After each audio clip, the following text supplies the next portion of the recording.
kind of funny because I'm saying that like the neshama isn't that like isn't that like separate nefesh? So don't we have two different neshamas? Means nefesh hamas, nefesh like this. So what does it mean that?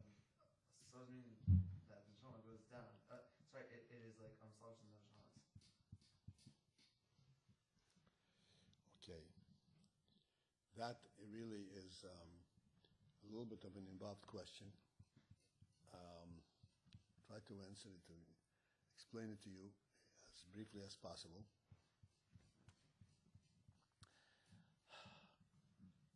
The principle essentially is this. Even though there are two nefoshes in a person, like the Alter Rebbe explains, nefesh elokis and nefesh abahamis. And then the Alter Rebbe explains that these two nefoshes are at war with each other, right? Why do they need to be at war? Why can't they both function, live and not live? Side by side, two nefoshes, both function at the same time?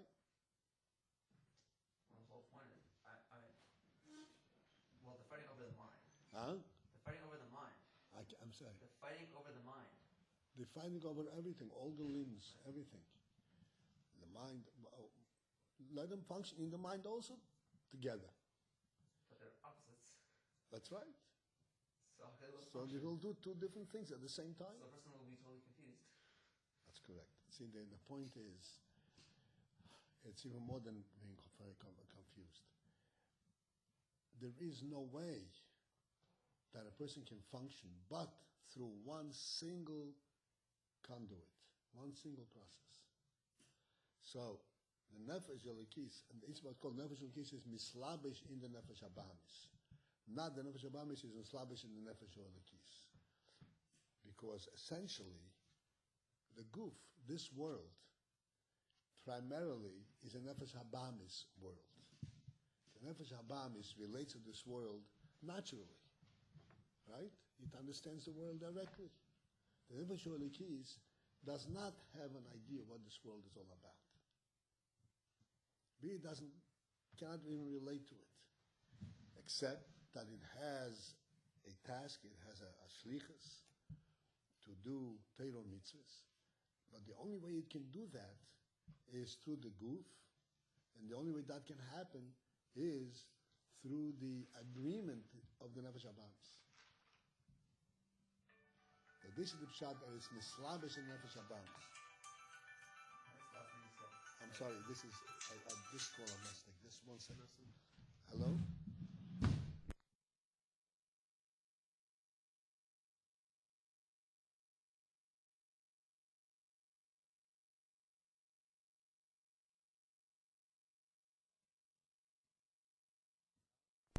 On the last thing you said, I didn't catch.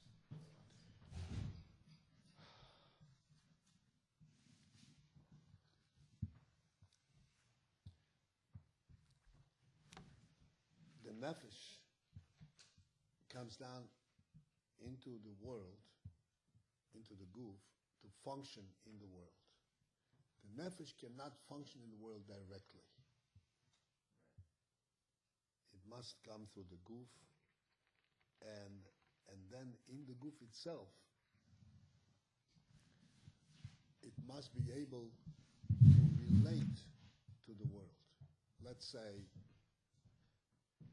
you're talking about physical food. The nefesh elokis does not appreciate physical food. And yet, there's a mitzvah to eat on Shabbos. How does it fulfill this mitzvah? By directing the guf to eat on Shabbos. Because only the guf can eat, the nefesh cannot eat. The guf itself, the primary nefesh that relates to the guf is a nefesh abahamis. Nefesh that relates to the guf. Even the guf, the nefesh elokis, does not really relate to directly. So the nefesh elokis tells the nefesh abahamis, go and eat. What do you mean? So nefesh hamas would like love to eat. Why does the nefesh hamas? That's why That's absolutely correct. The Nefesh Elokis tells Nefesh Abamis, eat, but eat l'shem shamayim. Don't eat like a gargaron. Don't eat like a okay. So Nefesh Elokis has to control the Nefesh Abamis, but it cannot act directly on its own, because it doesn't relate to the goof, to food, to anything. So this is what is Yislapshus in the Nefesh Abamis. So it's a solution like every physical thing. I'm sorry? It's a solution in like everything, in every physical thing. That's right. It's mislabish means, in order for the Nefesh Elokis to do a mitzvah, what does it have to do? It's to go into the... You have to talk to the Nefesh Abamis and say, please do the mitzvah. Shalom says, I don't want to. So no, you have to do it. This is kind of negotiations. It is slavish. Nefesh Abamis, why should I do it? Nefesh Elokis has to explain it. That's when he slaps us.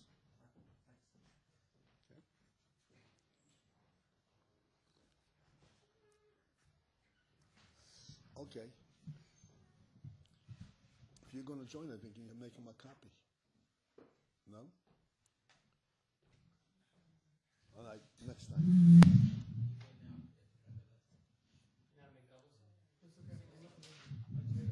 Yeah, you're looking there? Okay. All right, never mind. Make next time.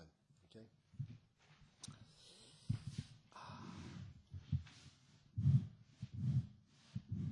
All right. So we are just below the middle of the page base,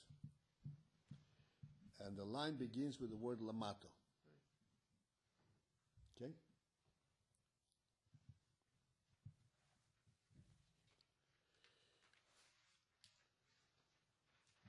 So the principle that we explained just before,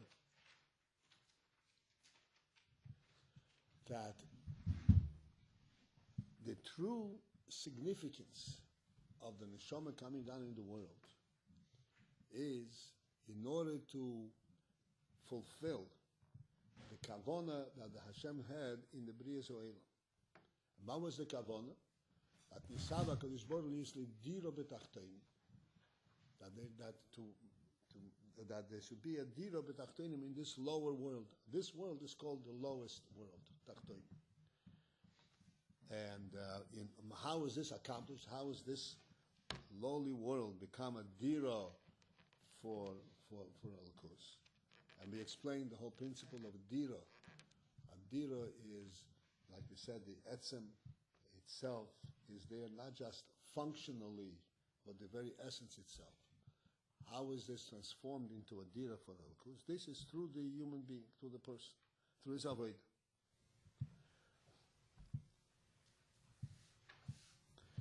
Okay.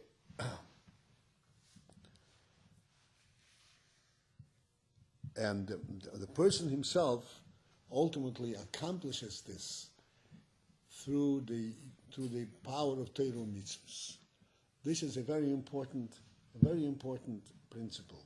It's brought down here very briefly, but it's very important to understand that a human being, with all his capabilities, with his seichel and midas, with nefesh olekis, with all his capabilities, cannot change anything from its initial state the way it is. The REBBE created this world as a physical world. It's a realm atachton. It cannot become anything else, no matter what you do with it. In order to transform, to make it from klipa into kedusha, to change it from a klipa world to a holy world, that has to be a koyach, not a koyach that a human being has, but it has a koyach eliki. The REBBE himself can change it. Only Hashem himself can do it. So how do we say that a human being comes down, the neshama comes down in the world and transforms the world into a dira for the Meibashi? The answer is that he does it through the use of Torah or mitzvahs. Torah or mitzvahs, very briefly, appear to us as being something that really fits into the world. The Torah tells us how to behave in the world. Mitzvahs tell us, the Torah explains to us the world, where the world came from, who created the world, and how we're supposed to behave in it. The mitzvahs tell us certain things that we should do, we should not do. It seems to be all part of a worldly structure. But in absolute truth, Torah, mitzvahs, and world are completely opposites.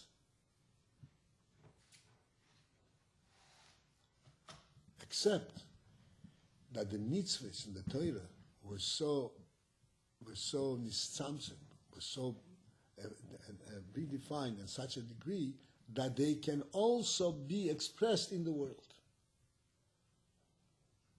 We can also do it on the worldly level, but it does not at all become part of the world. Let's say you take an esrog, and you say, take an esrog, and the daled meaning with this, by shaking them, you are creating havoc in all the worlds. You're changing everything. How do you change anything? Esrog is a fruit. It's a very special fruit, but that's all it is. How do you change anything? Is that a worldly act? Doesn't make any sense. For that matter, you take tefillin and wrap it around your arm. What does that do? For that matter, every seventh day is Shabbos. You can't tell the difference between one day and another day. And this extends itself over all the mitzvahs. Even mitzvahs, what's called mitzvahs, should be not l'chaveiroi. Civil laws, you should not steal, you should not rob, you should not kill, you should not. All of the mitzvahs which, as the Gemara says, that these are mitzvahs that apidas, they mata mitam badas, they can be understood. Apidas ha'odam.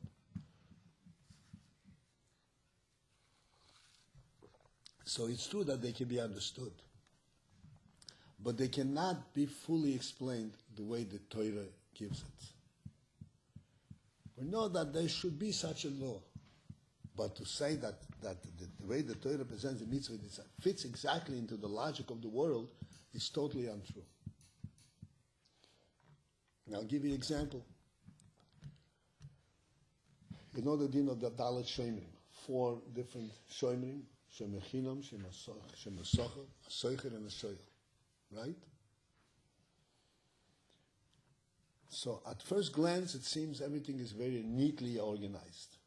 The Shomer Chinam, he obligated himself to watch this article, and therefore if he neglects his responsibility, he has to pay. Short of neglect, of pshia, he is spotted.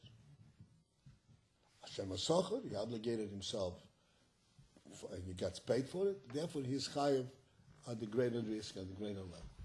A shoyel, in Kol HaNoah Sholei, the Gemara says, therefore he is chayav no matter what happens. No matter what happens. Okay. Then we have one little, everything seems to be perfectly logical, perfectly neatly arranged, right? There's one monkey wrench, one halacha that disturbs this entire perspective. What is it?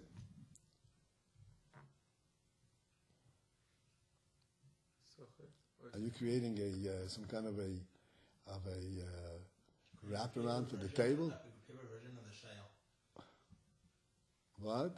Paper version of the shayal. Anyway, what's in the din that the olav imei lo yishalim. If the owner of the article, at the time when you obligate yourself to watch it, at the time when you're hired to watch it, at the time when you borrow the article, if the owner of the article does anything for you at that time, any service, let's say you go over, you ask somebody, lend me your car. Just, sure, here. Can you give me a glass of water? So he gives you the keys of the car, and he also gives you a glass of water at the same time. You're totally absolved, you have no obligation, no responsibility whatsoever, no matter what happens to the car. Did you know that? V'olav ima lo yishalim. It's a neat trick, right? Thanks for the info. Huh? Thanks for the info. I don't hear. Thanks for the info. That's a din in the Torah. There's no way you can explain it in context of the logic of the world. That already tells you that this whole halacha is really what we call a godly halacha. This halacha fits into the world only if you recognize that this is the Meibash's world, not just a neutral world where human beings behave in a certain way. And the Rebbe says, this is the way I want you to adjudicate this. It's my world.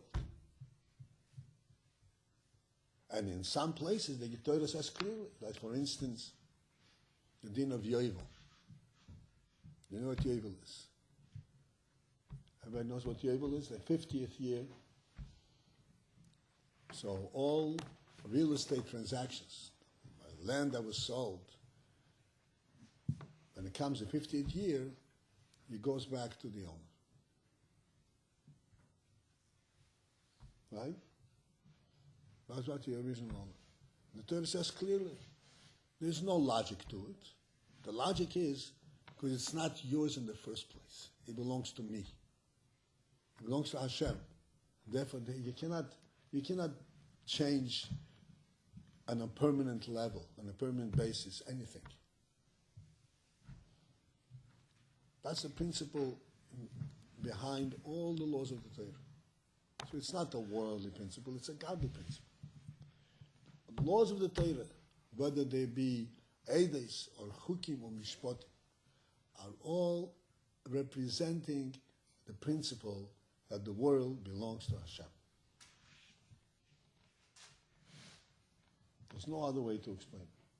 This is why when a Yid does a mitzvah, he actually has the koyach eliki, Hashem's koyach, to transform the world.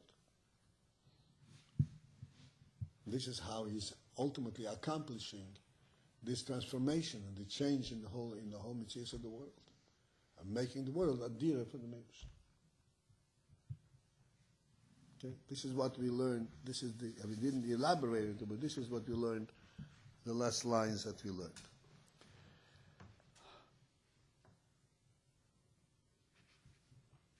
Okay, now the line that begins with Mato.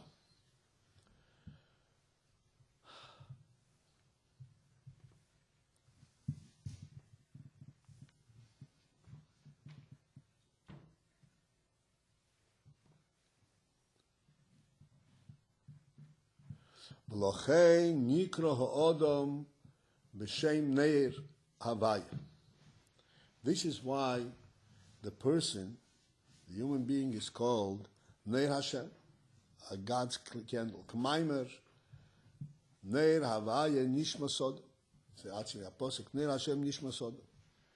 That Nishma Sodom is a godly candle. The neshama of Odom is a candle that illuminates the world. K'moi kein Toiru mitzvahs, Nikro Neir. Torah mitzvahs are also called Neir. K'mei shekosuv, ki Neir mitzvah v'Torah eir. Now the mitzvah is like a Neir, like a candle, and Torah is called oil, light. Or K'maimer Razal, and as Razal say, Neiri biyodcha, v'neircha biyodi.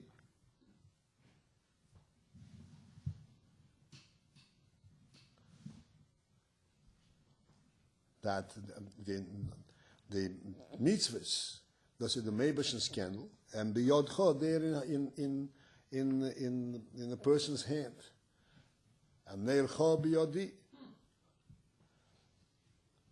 That actually the neshama is in Hashem's hand, and that's how it illuminates the world. The k'mei shehaneir meir b'mokim hachoyshech v'ha'afel. Now he explains this whole principle. Just like, what is a neir? A candle. A candle is meir b'mokim hachoyshech v'ha'afel. it illuminates in the place that is dark, and Afela is not just dark. Afela means something which is a deep darkness.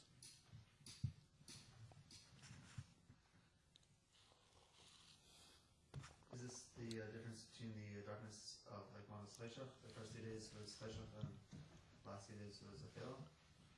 The first 2 days, what? No, but one is Cheshach, right? So Cheshach and Afela, yeah.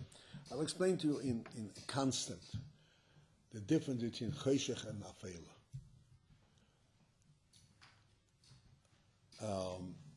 When the sun sets, it becomes Cheshach, becomes dark. Total darkness? Huh? Or just the sun setting, as in it's like twilight?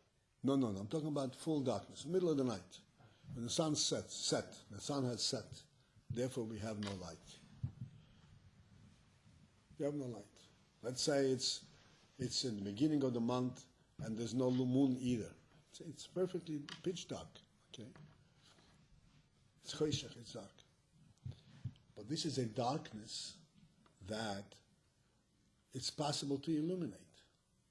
Because Mitchum, the next, in 10 hours around, the sun will rise up again and become light. But let's say if you're in a tunnel, underground, or in a underground, there you can bring light in there. It doesn't allow the light to come in. How about like shining from within? Huh? How about shining from within? And like taking a flashlight on the ground. Right. So I'm explaining that. I'm talking in terms of the structure of the world.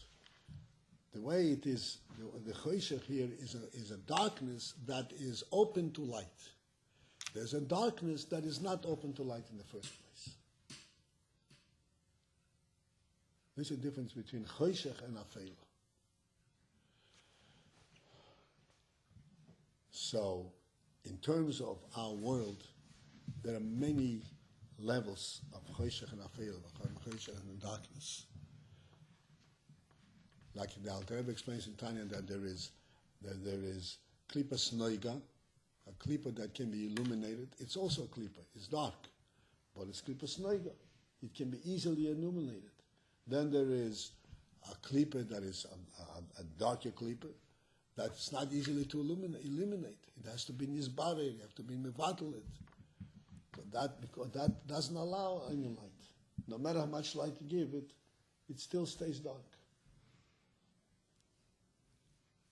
The world has all levels of darkness. It has Cheshach, and then it has all the way Afela.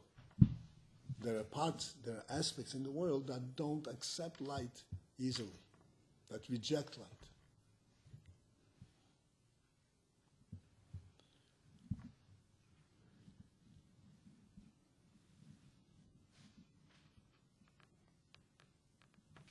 There are people.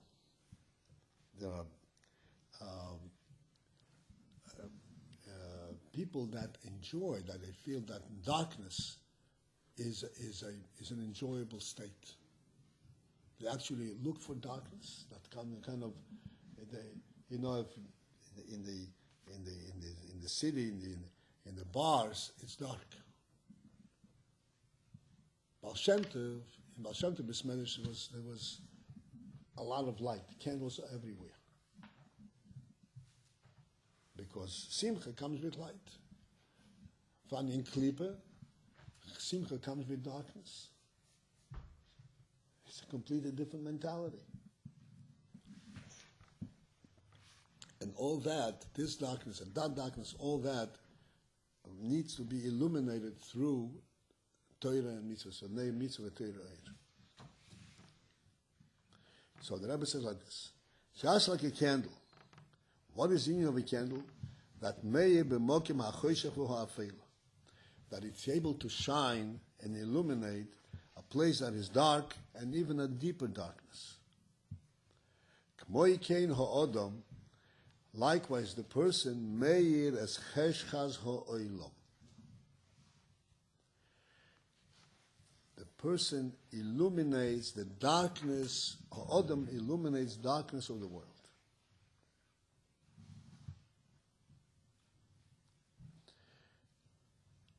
And we'll explain this in a moment. Being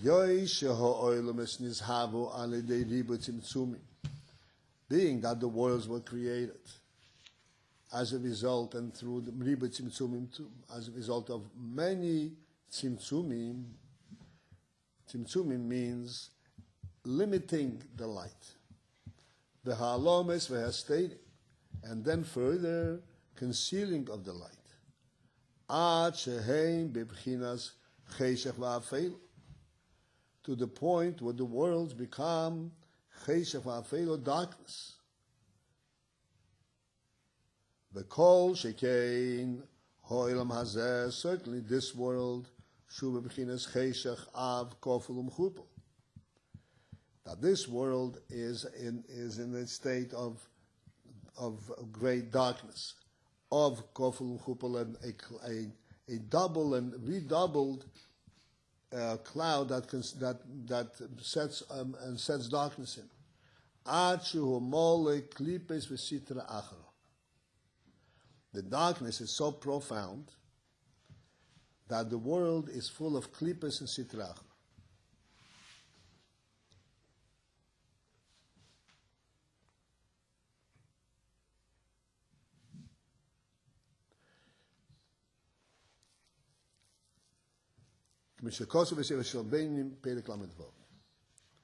Okay, this goes on for a while. I just wanted one that we should have a little bit of a handle what we mean by this, so that we follow through and we are involved in this whole discussion.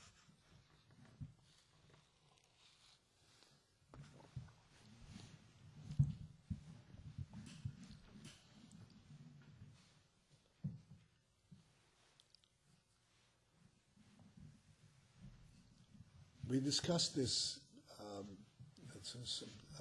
maybe not in class. I explained it in other opportunities. What, in fact, is the difference between dark and light? Revelation. You have the answer? Revelation, I think. What's revelation? What does that mean? Are you guessing or you know it? Guessing, but... No, guessing, we don't need guessing. This is, we have to understand, we have to know what you're talking about. Okay. Sure. Okay, please listen, okay? What, in fact, is the difference between darkness and light? When I ask a question like that, darkness and light, every child knows what darkness and light. Therefore, before you answer the question, what's he mean? What is he asking? Understand? So please listen and try to understand what my question is.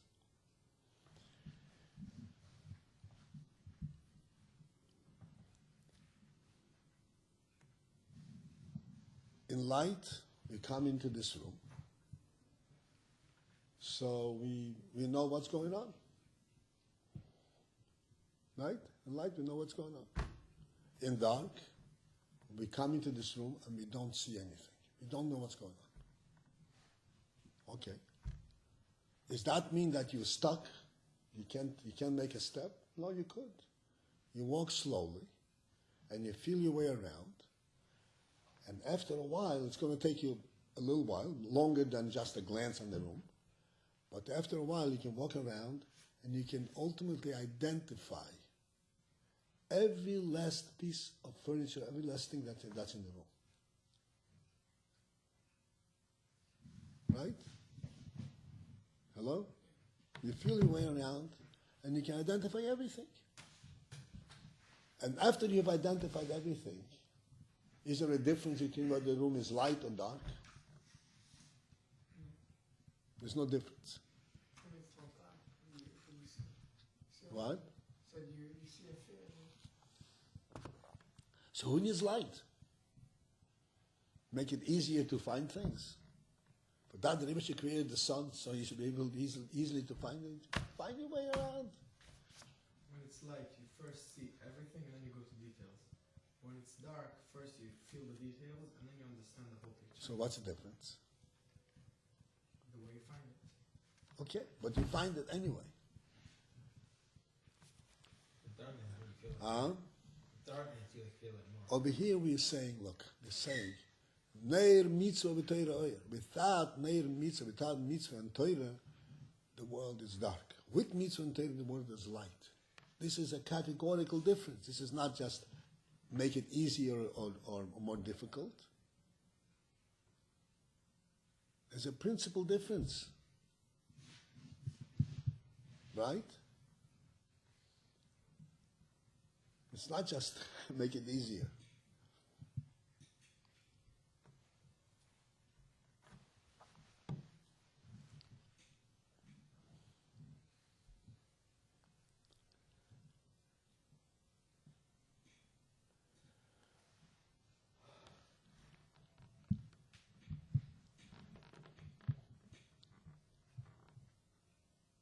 In darkness, you can find everything around. You can feel your way around.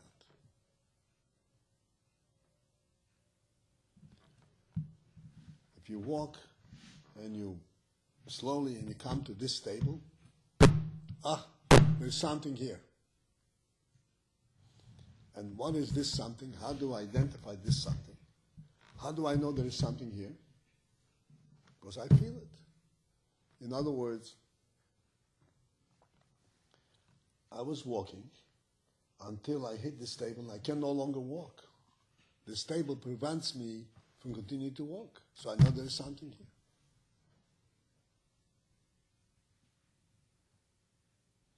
In other words, what is the effect? How do I find out about this table? By its negative effect. Now, what negative means? Because it stops my walking. That's how I know about the table. The table is essentially something which goes against me. It's a yes. It obstructs my path. And this is how I find out about it. And then I find out about the table. I say, what are you doing over here? Don't you know I want to pass? I want to go? And the table is a dummy. He doesn't care. Right? He blocks your way. And no reason at all. He's not going. You have to go around. This means Gashmi.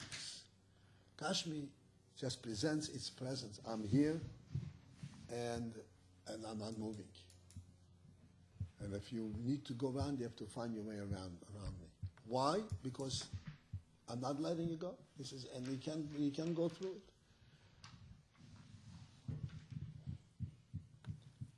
The whole metzius of the world.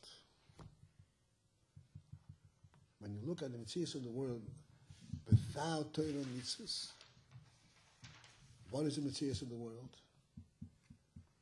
It's all basically coming from a negative. Let's say we eat. Why do we eat? Because if we don't eat, we get sick. There is no anything positive in eating per se.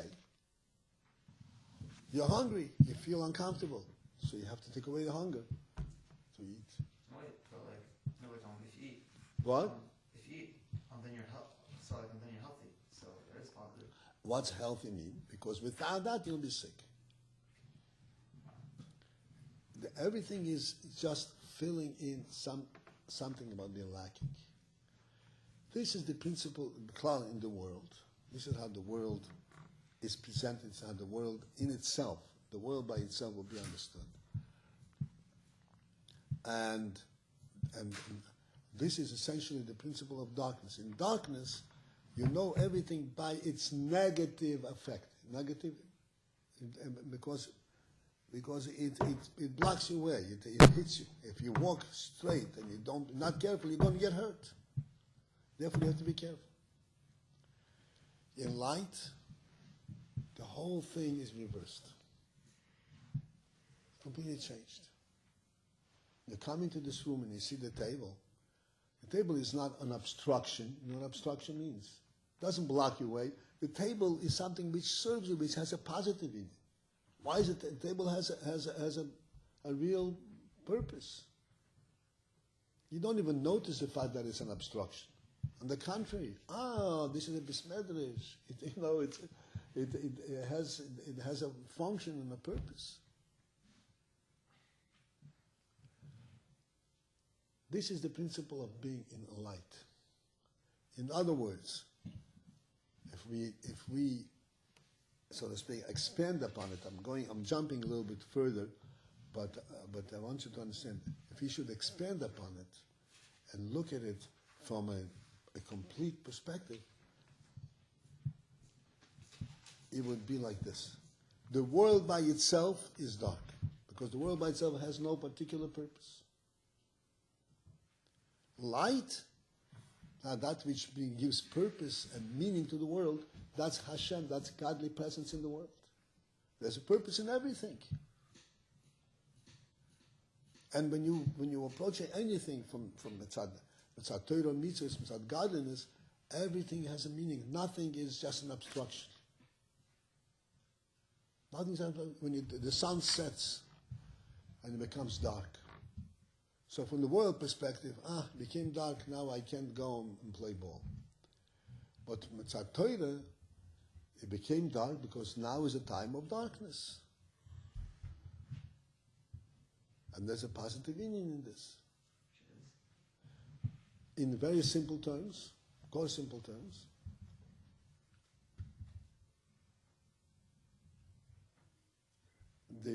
this is the time to sleep. And what's the purpose of sleep? Okay, I want you to understand. What's the purpose of sleep?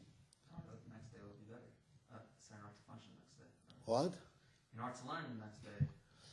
That's true, but you could say, you have to sleep because otherwise you'll be tired. So it's also a negative. Not the case.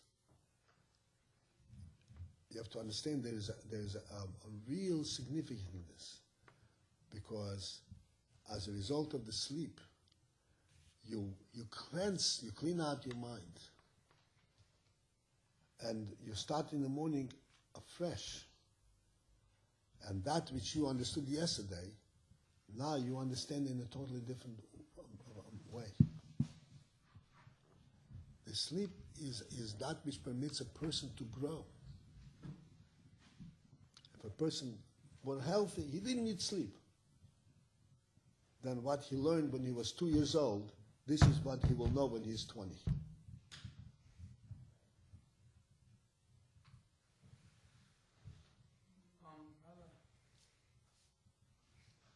Yes?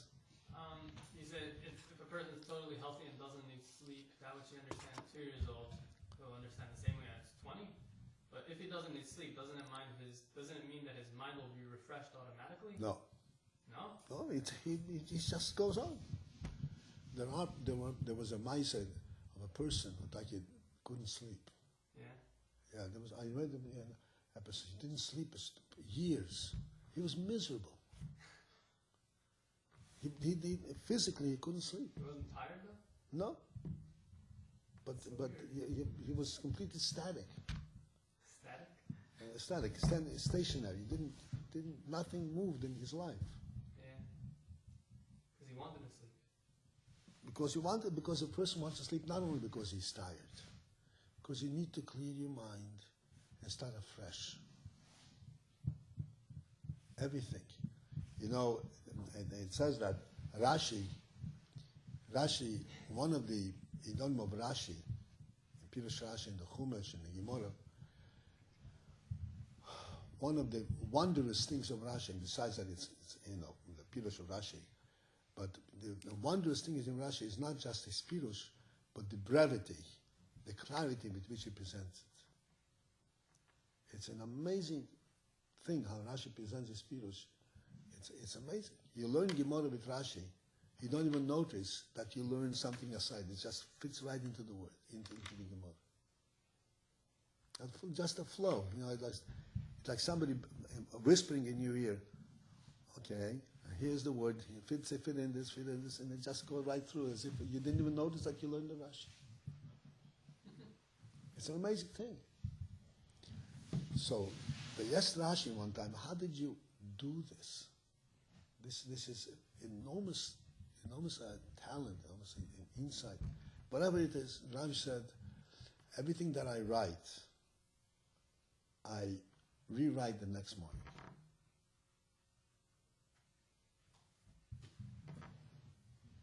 I edit it the next day. And the next day, that's when you cut out all the unnecessary words.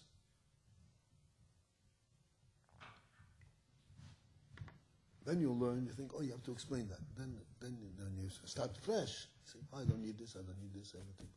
That's right. It's very pashtus. Just want to explain that this is the difference between light and dark. Light presents the positive, the good, the ruchnis, the godly. Darkness presents the worldly, the negative, klipa.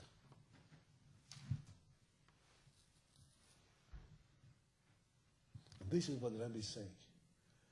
The world came through tzimtzumim. What is tzimtzumim? Halomis v'hesterim. What does that mean essentially? Tzimtzumim halomis v'hesterim means that, let's take an example, again coming back to the table.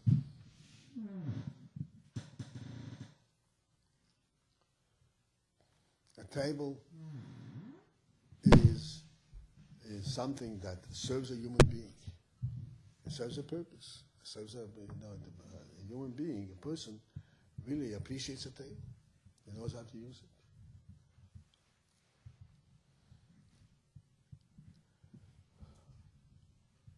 But if you were introduced to a table that you never saw before, you saw a table standing in the middle of the desert for the first time, you would not see what it stands for. A board on 4 legs.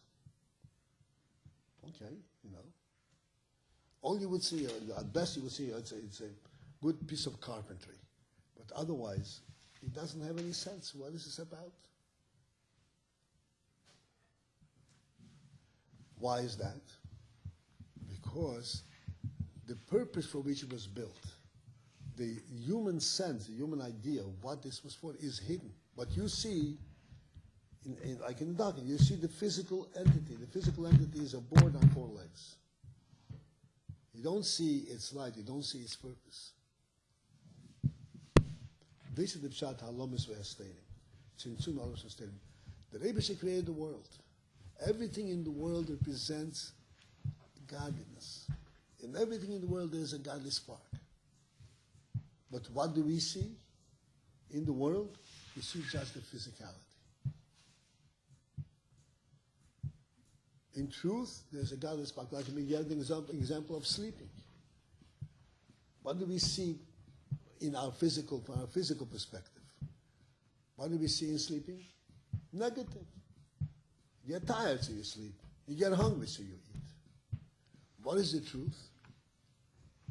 Sleep is a positive union that through which you can understand much better than a seichel and Torah. Eating is also a means by which you mabare the Michael and so forth. I'm not going into this, but everything is a positive. But it's concealed. And the only way you become aware of it and you reveal it is through Torah mitzvahs.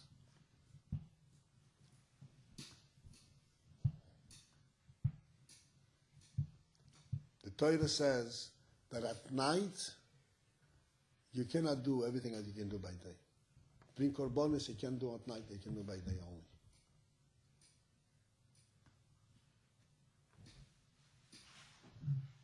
This is a principle different between night and day. So Torah brings light to everything, brings significance and real meaning. Otherwise, the world will be a dark place like the rest of the world sees it. Everything is just negative. In the world, the mentality of the world, what keeps the world going around? Why are people anxious, people excited to do business and all that? One reason. Competition. Let the other guy shouldn't be better than I. There's nothing positive about it. You understand? The whole world runs on negative. That's our world.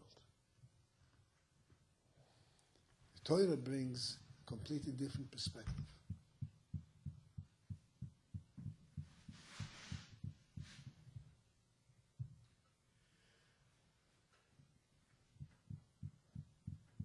In the world, the concept, the principle, don't steal, don't rob, behave like a human being, for one reason. Because if you steal from your neighbor, the neighbor will steal from you. That's the only justification. The Torah has a completely different approach. Those ships are bringing light and displacing darkness. And where is this light brought to? To a place that's essentially dark. Let's say a candle. A candle, the meaning of a candle is to bring light to a place that is initially dark. What is the principle in that? One more nikuda that I need to explain to you.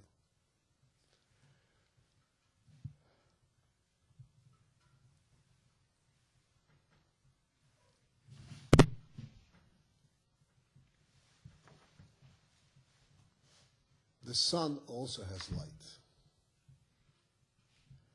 The light of the sun is so profound, so powerful, it's so real that at the time when say by daytime when the sun shines, you can't even imagine that there is darkness. Darkness gets eliminated completely. A candle is different. A candle shines. It only makes it possible for you to see in the dark.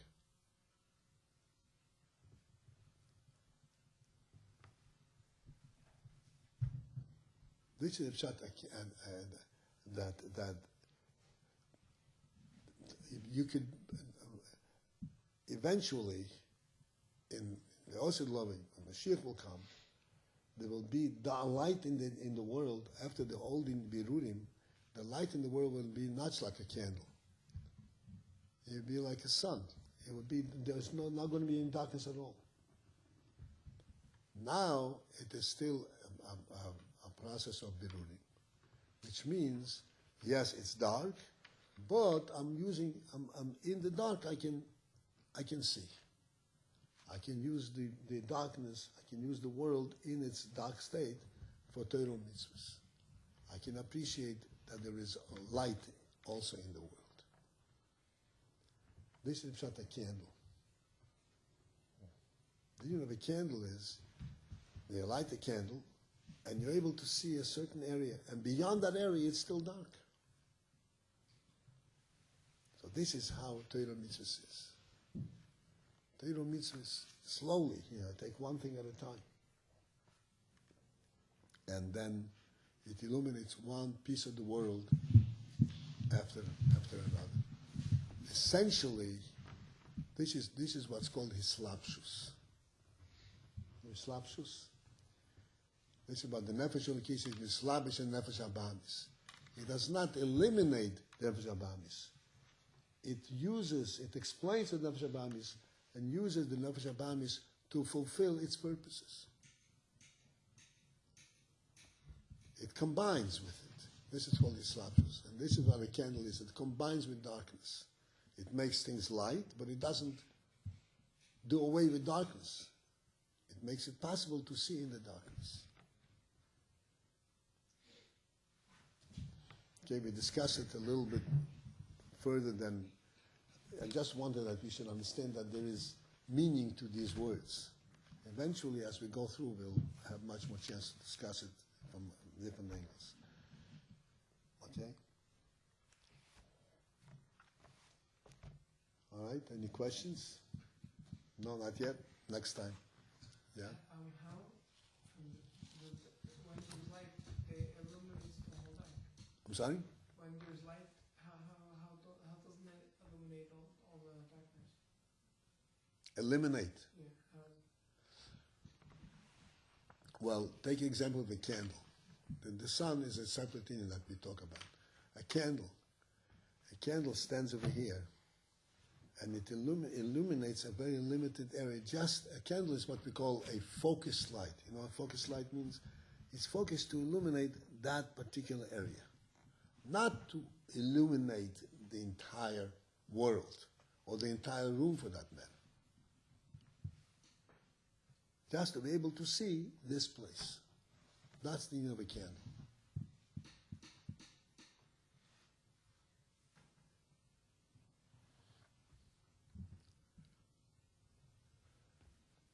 So, and what's the significance of that? The significance of that is that it combines, it uses the darkness. The world, it doesn't do away with the world, eliminate darkness altogether. Huh? So it works with it. It works with it. Exactly right. It works with it. Like in Torah and Mitzvahs. The Torah says you have to be above Gashmis. But does that mean you shouldn't eat? No, you have to eat. But you have to eat davke kosher. And you have to eat davke in a certain way. You have to make a bracha before you eat.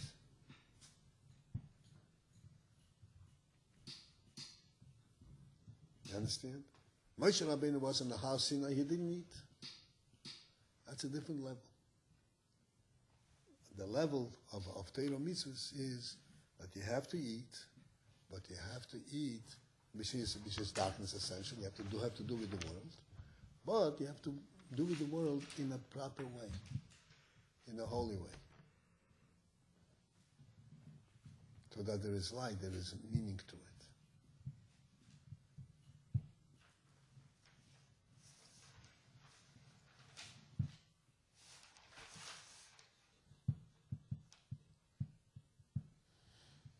I always give this example.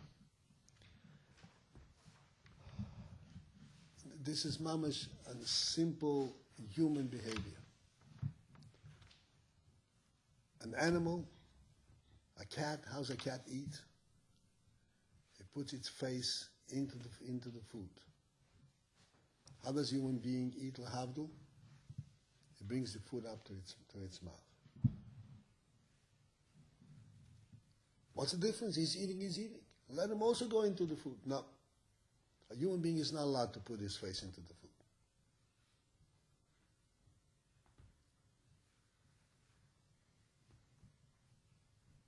He has to stay above. But he has to eat, yes. We're not saying he shouldn't eat, but he should eat like a human being.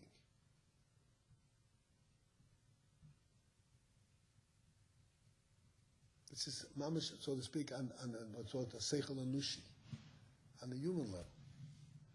On the godly, on Torah, it is even more refined. This is the pshat a candle.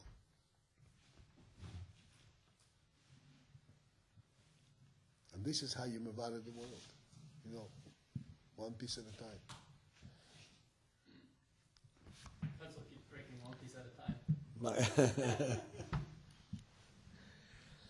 All right, so let's pursue this. I just wanted, because these words, Neir, and all that, it's very easy to run through them, and you don't even know, you don't even feel that you swam through anything. So I want that we should understand that they have meaning, and how the candle affects it. That's what the Rebbe says. The Neir illuminates Mokim HaChoshech.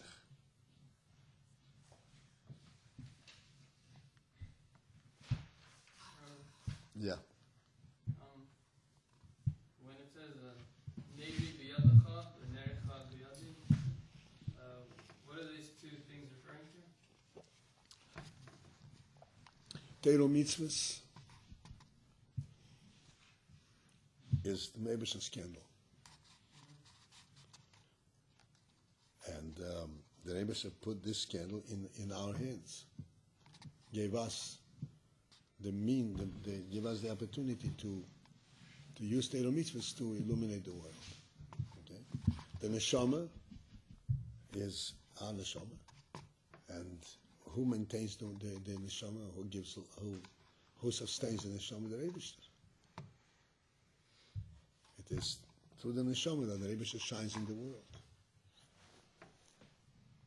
It's Hashem talking. Hashem talking, yeah.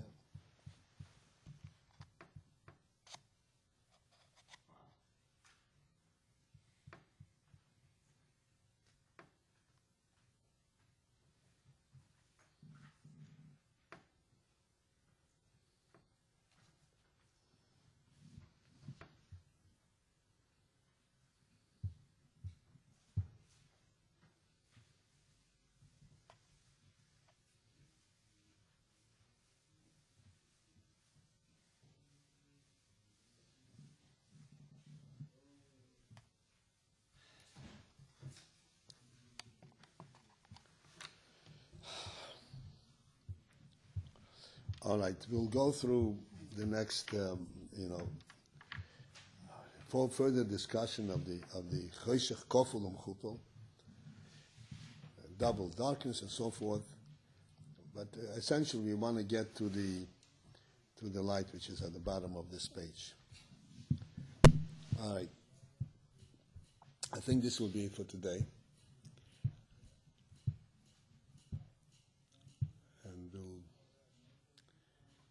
We'll do it again on Wednesday, Mitzvah.